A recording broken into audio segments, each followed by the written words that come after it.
Hello guys, welcome back to my another blog. তো আজকে নানু বাড়িতে একটা দাওয়াত ছিল, তো আমি চলে যাচ্ছি নানুর বাড়িতে। দেখা হচ্ছে নানু বাড়িতে গিয়ে। নানু বাড়িতে ঢোকার সাথে সাথে দেখতে পেলাম এখানে নাস্তার সাধন। আমরা নাস্তা করে ফেললাম। নাস্তা করার কিছুক্ষণ পর আমরা ভাত খেয়ে ফেললাম। দেখতে পাচ্ছেন কত আইটেম করা হয়েছে। তো ভাত খাওয়ার পর আমি মেহমানদের নিয়ে চলে এলাম বাইরে ঘুরতে। তো দেখতে পাচ্ছেন জায়গাটা কিন্তু একদম নিস্তব্ধ, তেমন কোনো মানুষ কিন্তু দেখা যাচ্ছে না। এই গাছগুলো দেখে আমি একটা সিনেমাটিক ভিডিও নিয়ে চেয়েছিলাম।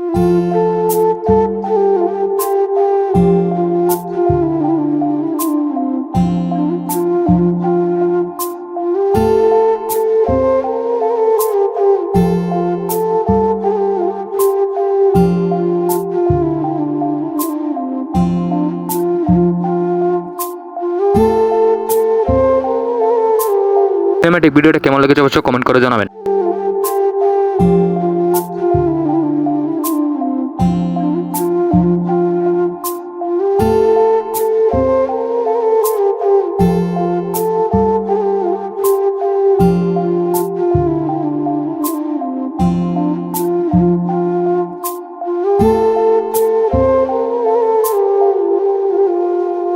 এখান থেকে এসে চলে গেলাম ছাদে ওঠার সাথে সাথে আমার চোখে পড়লো এই কাঠগোলাপ, যেটা দেখে আমার মন একদমই ভরে গেল। এই যে ঘরটি দেখতে পাচ্ছেন, এটা পুরা কিন্তু বাঁশ দিয়ে তৈরি করা হয়েছে, কিছু কাঠও ইউজ করা হয়েছে। তো গত 2024 ডিসেম্বরে কিন্তু আমি এই ঘরটা দেখেছিলাম। ঘরটি তৈরি করতে কিন্তু 6 লাখের বেশি খরচ হয়েছে, কারণ এখানে সবকিছু কিন্তু দুবাই থেকে আনা হয়েছে। বাঁশ আর কাঠগুলো শুধু বাংলাদেশের। এখানে স্ক্রু এবং প্রাগ যেগুলো লাগানো হয়েছে সেগুলো কিন্তু বাইরে থেকে আনা হয়েছে। ঘরটা আপনাদের কেমন লেগেছে অবশ্যই কমেন্ট করে জানাবেন। এই যে দেখতে পাচ্ছেন, এগুলো হচ্ছে পাইপ, এগুলো কিন্তু অটোমেটিক গাছে পানি দিয়ে দেয়। এগুলো কিন্তু বাইরে থেকে আনা হয়েছে। ভিতরটা আপনাদেরকে দেখালাম, এবার বাইরেটা দেখেন। হচ্ছে মূল চাল। এই ঘরটা আমি আগের ভিডিওতে দেখে বলেছিলাম আমি একটা তৈরি করব।